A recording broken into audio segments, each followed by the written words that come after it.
어린이들에게 찰리와 초콜릿 공장에서 가장 기억에 남는 장면이 무엇이었냐고 물어보면 약속이나 한 듯 거의 모든 아이들이 이 장면을 꼽습니다. 그러면서 한마디씩 덧붙이죠. 아, 나도 저렇게 먹어보고 싶다. 달콤한 초콜릿깡, 끝없이 펼쳐진 사탕나무, 그리고 신비로운 발명품들로 가득한 그곳. 어릴 적 영화를 보신 분들이라면 한 번쯤은 초콜릿 공장에 초대받는 상상을 해본 적이 있을 겁니다. 하지만 오늘 우리가 만나볼 초콜릿 공장은 달콤함만을 보여주지는 않을 예정입니다. 인종차별, 정치적 올바름, 아동노동 등 다소 무겁고 불편한 단어들이 우리를 기다리고 있죠. 윌리 원카의 초콜릿 공장은 과연 어떤 비밀을 품고 있을까요? 준비가 되었다면 꿈과 현실, 그리고 욕망과 교훈이 뒤죽박죽 녹아있는 초콜릿 공장으로 함께 떠나보겠습니다.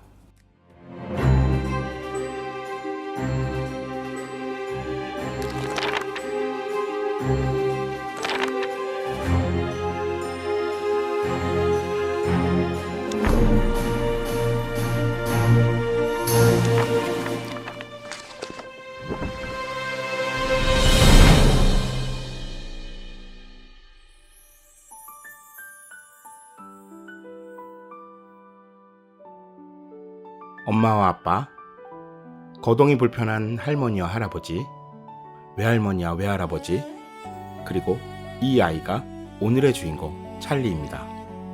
찰리의 가족은 몹시 가난해서 작은 오두막에서 함께 살아가고 있죠. 또래 아이들이 그렇듯 찰리도 초콜릿을 무척이나 좋아합니다. 그러나 가난한 형편 때문에 생일이나 크리스마스 때만 맛볼 수가 있죠. 어느 날이었어요. 커다란 초콜릿 공장의 주인인 윌리 원카가 깜짝 놀랄만한 발표를 합니다. 판매 중인 초콜릿 5개에 황금 티켓을 숨겨두었는데 티켓을 발견한 사람들에겐 베일 속에 숨겨있던 신비롭고 환상적인 원카의 초콜릿 공장을 견학할 수 있는 건 물론이고 평생 먹고도 남을 초콜릿을 선물 받을 수도 있다는 내용이었습니다. 이 소식은 전 세계를 떠들썩하게 만들었고 어느새 초콜릿 가게마다 몰려든 사람들로 북새통이 되었습니다. 그러나 가난한 찰리는 생일에 겨우 초콜릿 1개를 선물 받은 게 전부였습니다. 물론 그 안에 황금 티켓은 없었죠. 시간은 흘러 4명의 아이들이 황금 티켓의 주인공이 되었습니다. 낙심한 찰리가 차가운 눈길을 걷고 있을 때였어요. 눈 속에 있는 무언가가 눈에 띄었고 그것은 50펜스 지폐였습니다. 찰리는 곧바로 초콜릿 가게로 달려갔습니다. 초콜릿바 1개를 집어들었는데 세상에나 그곳에 황금 티켓이 숨어있는 게 아니겠어요? 좀처럼 웃을 일 없는 찰리의 가족들은 모처럼 기뻐했습니다. 그리고 조어 할아버지와 함께 공장을 방문하기로 합니다. 황금 티켓마저 먹어버릴 뻔한 식탐 많은 소년 아우구스투스, 아버지의 재력으로 50만 개의 초콜릿을 구매한 끝에 황금 티켓을 거머쥔 소유욕 강한 버루카, 온종일 껌을 씹어대는 껌 오래 씹기의 기록보이자 바이올렛, 서부국의 주인공인 양 권총 수십 개를 몸에 두르고 있는 TV 중독자 TV, 그리고 마음씨 착한 찰리. 이렇게 5명의 황금 티켓 주인공과 보호자들은 약속한 날이 되자 원카의 초콜릿 공장 앞에 섰습니다. 공장 앞엔 이들을 보기 위한 인파와 기자들로 인산인해를 이루었죠. 원카의 안내를 받아 공장에 들어선 일행은 초콜릿이 흐르는 강과 폭포, 손에 잡히는 모든 것을 먹을 수 있는 동산 등 눈앞에 펼쳐진 환상적인 모습에 감탄을 연발했습니다. 설탕으로 만들어진 배를 타고 초콜릿강을 건너 신비한 발명품들을 만나게 되는데 음식 맛이 나는 껌과 핥아먹는 벽지, 따끈한 아이스크림, 호두를 까는 수백 마리의 다람쥐, 초콜릿을 전달할 수 있는 TV까지 진기한 발명품을 구경하며 환상적인 시간을 보냅니다. 그리고 그곳에서 비밀스럽게 일해온 키가 작은 움파름파 사람들도 만나게 되죠. 하지만 시간이 갈수록 아이들이 하나둘 말썽을 일으키며 투어에서 탈락하기 시작합니다. 원카의 만류에도 초콜릿강에 얼굴을 쳐박고 마시다 강에 빠져버린 아우구스투스는 불순물 처리관으로 빨려 들어가 버렸고 호두 껍데기를 까는 다람쥐를 가지고 싶다며 뛰어든 버루카는 불량 식자재로 분리되어 쓰레기 배출구로 빠져버리고 말죠. 호기심을 주체하지 못하고 개발이 덜 된 껌을 입에 털어넣은 바이올렛은 온몸이 블루베리처럼 파래지고 풍선처럼 부풀어 올라 착즙실로 굴려 보내졌습니다. TV에 비하면 얘네들은 아무것도 아닙니다. 초콜릿이 전송되는 방송 시스템을 보고 흥분한 TV는 세계 최초로 TV에 전송되는 사람이 되겠다며 카메라 앞으로 뛰어들었다가 키가 1인치로 줄어들게 됩니다. 아이들이 하나씩 탈락할 때마다 움파룸파들은 그들의 탐욕과 무지, 그리고 버릇없는 행동에 대해 조롱 가득한 노래를 불렀습니다. 그러나 찰리는 달랐습니다. 순수하고 겸손한 마음을 가지고 있는 찰리만이 무사히 투어를 마치게 되죠. 이를 눈여겨보았던 원카는 찰리의 성품을 높이 평가하며 자신의 후계자로 선택합니다. 원카는 찰리와 조 할아버지를 하늘을 나는 거대한 유리 엘리베이터에 태워 찰리 집으로 향합니다. 엘리베이터 안에서 원카는 찰리와 그의 가족이 함께 공장에서 행복한 삶을 살기를 권합니다.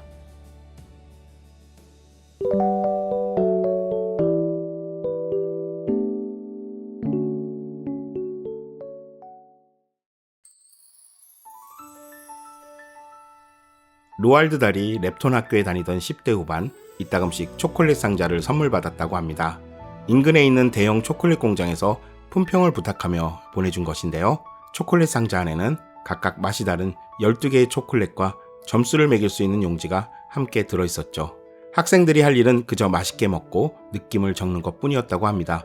초콜릿 회사에게도 맛에 민감한 10대 소년들의 생생한 이야기를 들을 수 있는 그야말로 기발한 발상이었죠. 로알드 달은 자신의 자서전 보이를 통해 이 품평 이벤트가 그를 얼마나 흥분시켰으며 즐거운 일이었는지를 자세하게 기술하고 있습니다.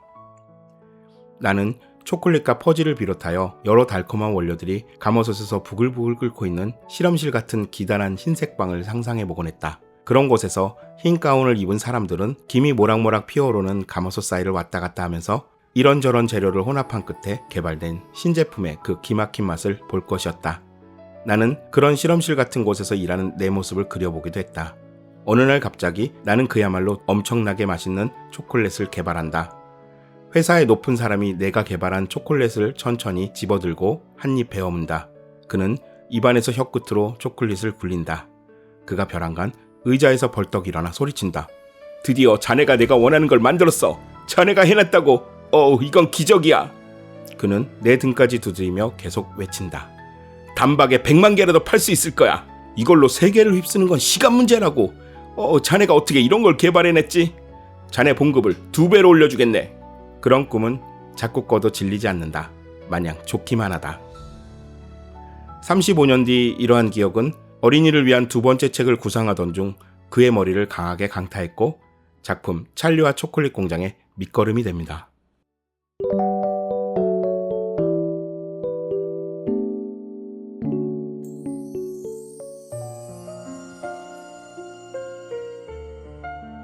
찰리와 초콜릿 공장을 그린 두 편의 영화가 있습니다.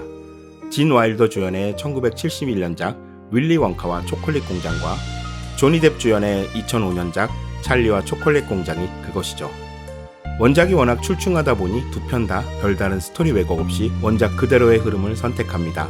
제목이 같은 두 편의 영화가 수십 년 이상의 시차를 두고 개봉한다면 보통의 경우 나중작이 리메이크인 경우가 많습니다. 그러나 이 둘은 정반대입니다. 2005년 팀버튼 작품이 원작에 가깝고 먼저 개봉한 1971년 작품이 오히려 소설과 비교해 다른 점이 많습니다. 비교적 최근작인 2005년 개봉한 찰리와 초콜릿 공장부터 살펴보겠습니다. 팀버튼 감독의 특유의 환상적인 연출력과 조니 뎁의 능청스러운 연기가 더해지면서 원작 그대로의 느낌을 스크린에 투영시켰다는 평가를 받고 있는 이 작품은 1971년 영화에서 기술력과 자본의 한계로 실현하지 못했던 원작의 장면을 멋들어지게 보여줍니다. 배우들의 실감나는 연기를 끌어내기 위해 실제 파티셰들을 고용해 초콜릿 동산의 모든 소품을 먹을 수 있게 만든다든가 한두 장면을 위해 수십 마리의 청설모를 수개월 동안 훈련시킨다든가 하는 팀버튼 감독 특유의 완성도를 향한 뚝심을 맛볼 수 있는 작품이기도 합니다. 이 영화는 앞서 개봉한 영화를 참고하기보다 원작 소설을 기반으로 하고 있습니다. 그러다 보니 원작처럼 마무리가 조금은 싱거워졌고 그것을 만회하기 위해 삽입한 듯한 원카 아버지에 대한 이야기는 뭔가 동떨어진 느낌을 주기도 합니다. 그럼에도 흥행에 성공하여 전 세계적으로 4억 7,500만 달러를 벌어들였고 지금도 OTT 서비스를 통해 부름을 받는 스테디셀러가 되었습니다. 1971년 영화의 가장 큰 특징은 원작자가 직접 작품에 참여했다는 점입니다. 대본을 작성하던 로알드 달은 자신의 소설이 극연출로 쓰기에 부족하다는 것을 느끼고 대본을 수정하기 시작하는데요. 내친 김에 원작 줄거리까지 손을 대버리고 맙니다. 이렇게 대본이 원작을 추월하는 황당한 일이 발생합니다. 종이책보다 먼저 영화를 통해 움파루파가 소개되었고요. 주인공이 황금 티켓을 손에 넣는 과정을 보완한다든가 엔딩에 새로운 장치를 추가하여 스토리를 탄탄하게 만들어 주었습니다.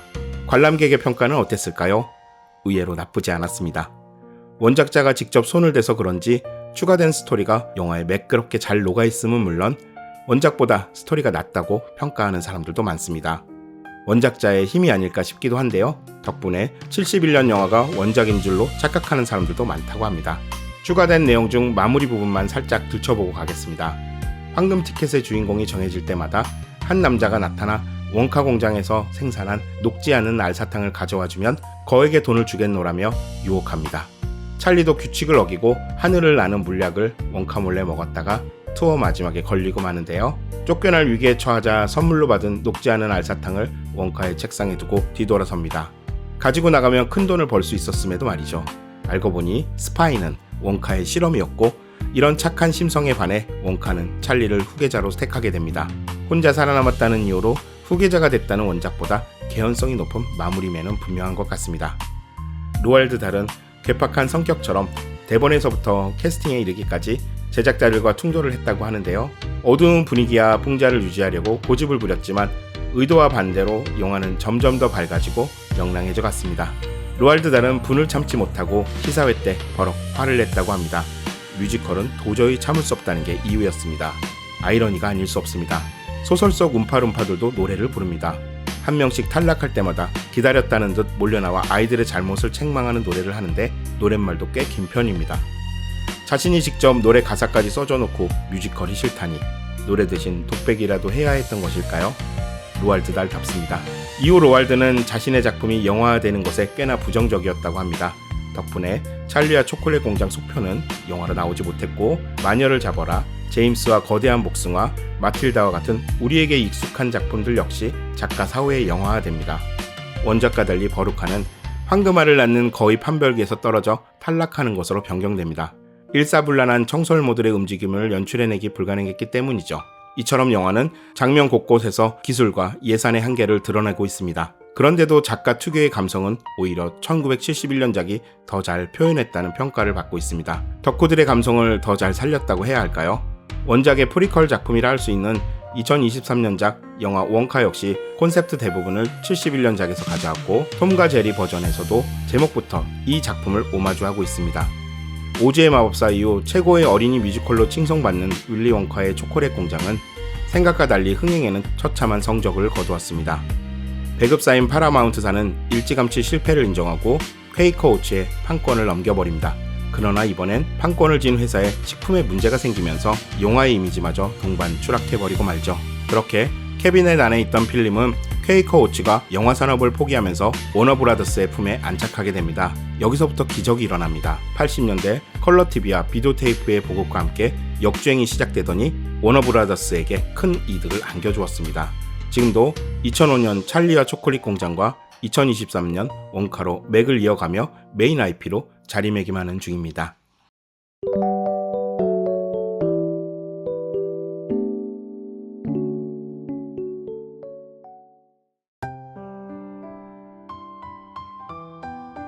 찰리와 초콜릿 공장은 출판과 동시에 인종차별 논란을 겪게 됩니다.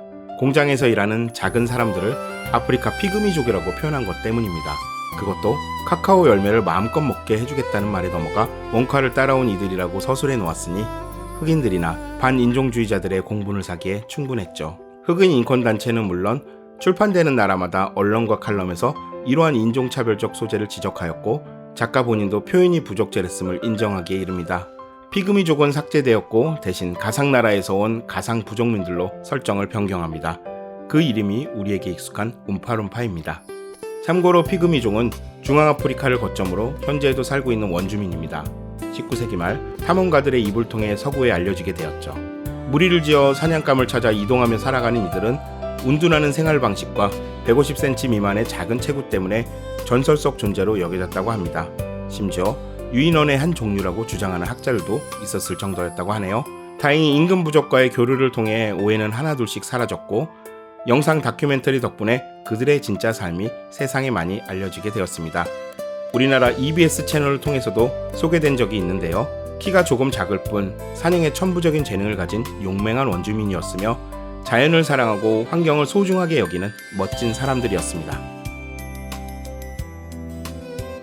찰리와 초콜릿 공장이 출판된 지 60여 년의 시간이 지났습니다. 작가의 장례식을 치른 지도 어느덧 30년이 훌쩍 지나버렸죠. 그러나 윌리 원카의 초콜릿 공장은 여전히 정치적 올바름 논쟁의 한복판에 있습니다. 2022년 출판사가 나서 작품에 메스를 들어 논란이 되었습니다. 신체적 특징, 정신건강, 젠더, 인종 등에 관한 것들을 문제 삼았는데요. 예를 들면 초콜릿 강에 빠졌던 아우구스투스는 뚱뚱한 대신 거대한이라는 표현으로 바꾸고 움팔움팔은 남자들 대신 중성적인 표현인 작은 사람들로 수정되었습니다. 작가의 또 다른 작품에서도 이중턱, 미친, 못생긴과 같은 인신공격으로 보일 수 있는 표현들 역시 삭제하겠다고 발표를 했습니다. 이 소식이 알려지자 엄청난 비판이 일었습니다. 작가의 출신국인 영국의 왕비와 총리, 유명 작가가 대열에 동참했고 표현의 자유 침해이자 상상력을 제약하는 검열에 대항하는 성명이 지구촌 곳곳에서 터져나왔습니다. 출판사는 현재 독자의 요구를 반영하기 위한 노력의 일환이라 일축했지만 비판의 목소리는 걷잡을 수 없을 만큼 커져만 갔습니다. 상황을 주시하던 출판사는 방침을 바꿔 개정판과 함께 원본도 계속 출간하기로 공표합니다. 계산기를 두드려본 후 슬쩍 양시론에 올라탄 거죠. 원작 유지와 시대 흐름에 맞춘 개정, 어떤 게 독자들에게 유익할까요? 저에게 묻는다면 아동용 개정판이나 월트 디즈니 스타일의 스토리 왜곡에 그럴 수 있다라고 답하겠습니다. 개정판 덕분에 잘림발에 조롱을 당하는 불편한 장면 없이도 어린이들이 빨간 구두를 즐길 수 있고 원작 비틀기 덕분에 엘사와 안나가 펼치는 환상적인 작품을 만날 수 있었을 테니까 말이죠. 하지만 출판사가 먼저 나서 단어 하나하나에 자기 검열을 해대는 이런 얄궂은 행태에 대해서는 반대입니다. 뚱뚱한 아이를 거대한 아이라고 바꾸고 성별을 중성화시켜 사람들이라고 바꾸면 독자들이 계몽되고 또 정치적으로 올바른 사람이 됩니까? 무엇보다 저작권자들이 나서서 독자의 독서 기회를 박탈하는 게 옳은 일일까요? 무엇보다 이렇게 수술당한 작품을 원작이라고 부를 수는 있을까요? 이런 세련된 논쟁이야 어른들의 사정이라 그렇다 치고 외부의 압력에 맞서 작품을 지켜야 할 출판사가 자기 검열에 앞장서는 행태라니 독자의 읽을 권리와 비판할 권리는 도대체 어디에 하소연해야 하는 겁니까? 주석 처리 등으로 독자에게 사고와 선택의 기회를 주는 방법은 없었는지 바람보다 먼저 눕는 출판사의 처사가 못내 아쉽게 느껴집니다.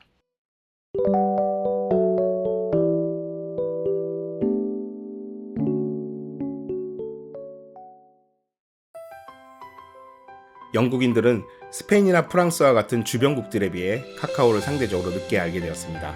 17세기 말이 되어서야 영국에 소개되었는데 저렴한 가격 덕분에 커피와 차가 먼저 선택을 받았고 초콜릿은 상류층과 부유한 사람들을 중심으로 서서히 정착하게 되었습니다. 일찌감치 초콜릿을 잠재적인 수입원으로 인식한 영국 정부는 자국 내로 수입하는 카카오콩과 영국에서 제조되고 판매되는 모든 초콜릿에 세금을 징수하였습니다. 시장 팽창을 예견한 이러한 규제는 오히려 초콜릿 시장의 발목을 잡는 요인이 되었습니다. 원자재의 밀수가 증가하였고 카카오콩에 이물질을 섞는 것이 만연하게 되는 등 품질 저하를 불러왔습니다. 낮은 품질과 높은 과세로 몸살을 앓던 초콜릿 산업은 1850년경에 이르러 새로운 전환기를 맞이하게 됩니다. 바로 케이커 기업들의 등장 때문인데요. 캐드버리, 프라이, 그리고 론트리 등 퀘이커 교도들이 운영하는 식품회사들이 전면에 나서 영국 정부를 상대로 초콜릿의 영양학적 미덕을 설득하기 시작합니다.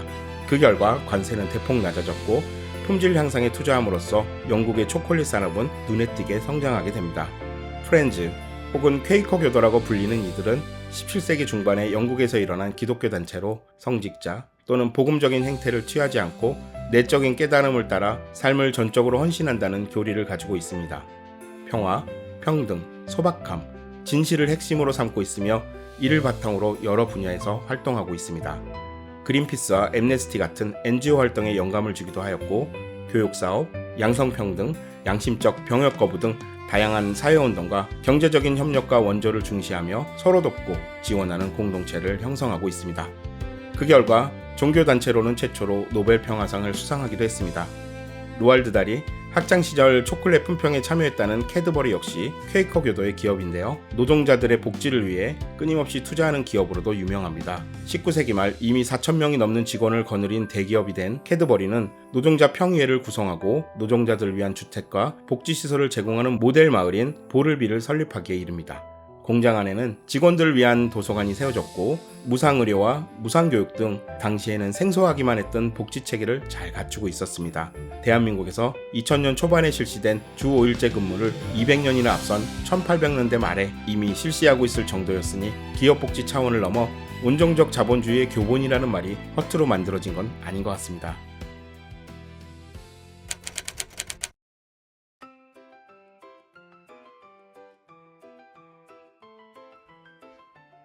흡사 윌리 원카의 외모를 연상케 하는 보라색과 흰색 이미지로 디자인된 캐드버리 초콜릿입니다.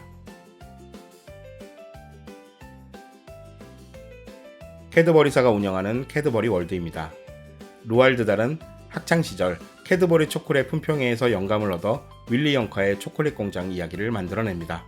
그리고 캐드버리는 원카의 초콜릿 공장을 번떠 캐드버리 월드를 만들어내죠. 자본의 아름다운 순환이 아닐 수 없습니다. 윌리 원카의 초콜릿 공장을 그대로 옮겨온 듯한 진풍경이 펼쳐지고 있는 이곳은 캐드버리 복지시설 안에 있는 초콜릿 테마파크입니다.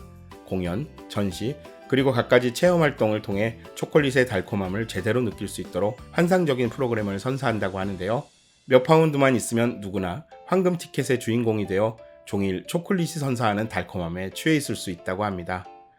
초콜릿에 관해서 없는 것이 없다는 이곳에 딱 한 가지 없는 것이 있습니다. 눈치채셨나요? 사라진 혹은 애써 외면하고 있는 움파룸파를 찾아 아프리카로 가보겠습니다. 오늘날 세계 1, 2위 카카오 생산 국가는 가나와 코트디부아르입니다. 두 나라를 포함해 세계 최빈국에 속해 있는 아프리카 중서부 지역을 가리켜 카카오 벨트라고도 부릅니다. 전 세계 카카오 원재료의 90%를 보급하는 주요 생산지이며 노동 착취와 인신매매, 아동노예 등 인권 문제가 끊이지 않는 곳이기도 하죠. 이런 맛은 처음이에요. 이런 건 도대체 어떤 걸로 만들죠? 인권 실태 조사 중 관리자가 건넨 초콜릿을 처음 맛본 노동자가 했던 말이라고 합니다. 연간 1,200억 달러 가치의 카카오를 생산해내고 있지만 이곳에서 일하는 어린이들은 자신들이 키워낸 카카오로 무엇을 만드는지조차 모른 채 살기 위해 농장에서 노예처럼 일하고 있습니다. 200년 전부터 복지와 인류애를 신조로 초콜릿 사업을 일궈냈다는 퀘이커 사업가들 역시 이곳에서 자행되는 어두운 현실에 대해선 애써 눈을 감고 있는 것이죠. 뿔쌩쌩이, 쿵쿵왕왕이, 왕알라리와 같은 맹수를 피해 카카오 열매를 실컷 먹게 해주겠다는 말에 원카를 따라 초콜릿 공장에 왔다는 피그미족, 그들이 부르던 아름다운 노래가 잠옷 무겁게 다가오는 이유입니다.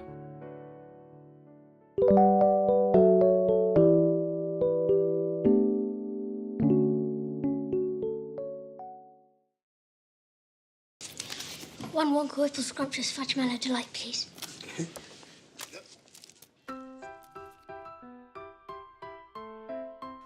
찰리와 초콜릿 공장에서 유래된 황금 티켓이라는 말은 영미권에선 낯선 표현이 아닙니다. 거액의 투자금을 유치하거나 하루아침에 일확천금을 얻었다거나 고액 자산가들의 자선활동을 전하는 기사에서 종종 볼 수 있죠. 오즈의 마법사의 노란 벽돌길과 비슷한 식의 쓰임이라고 보면 되겠습니다.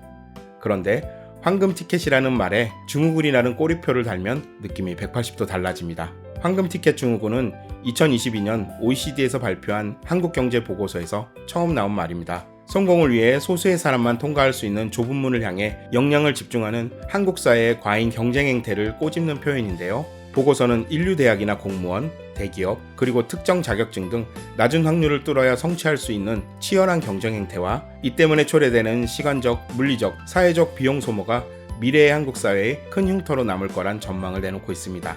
대한민국 젊은이들의 노력과 경쟁 활동이 OECD가 나서 우려할 정도인가 싶은 생각과 다른 한편으론 이를 반박할 말이 딱히 떠오르지 않아 뻘쭘해집니다. 취업 준비자 60만의 시대, 황금 티켓 증후군이라는 신조어가 조금은 따갑고 조금은 서글프게 다가옵니다.